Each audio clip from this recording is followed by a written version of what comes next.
The reason I call my sexual tipping point model a biomedical, psychosocial, and cultural model is reflecting a change that's really taken place in the last 50 years. If we go back 75, 100 years ago, the medical model predominated. We always felt the body and what was going on in the body determined everything. So if someone had a sexual problem, there was something wrong with their blood flow, or there was something wrong with a number of physical issues. And that's what the doctors look for, because people typically went to their physician for help.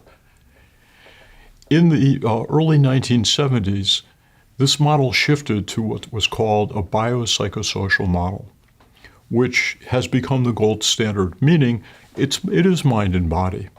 But the reason I said biomedical, psychosocial, and cultural is because what we're talking about, the different diseases and their treatments that can cause sexual problems. So as much as doctors cure sexual problems, or at least help people adjust to sexual problems, many of the treatments they use for other diseases actually cause sexual problems.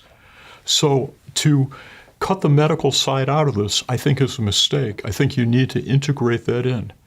Psychosocial, obvious. All the stuff that's going on in your mind, what your early experiences are, what your developmental history is, what your sexual experiences are as an adult, all that comes into play. How you feel about yourself, what your mood is, your partner's mood. So psychosocial remains. Why add cultural? We are at such a tipping point in our society right now around issues of culture. They've become very divisionary.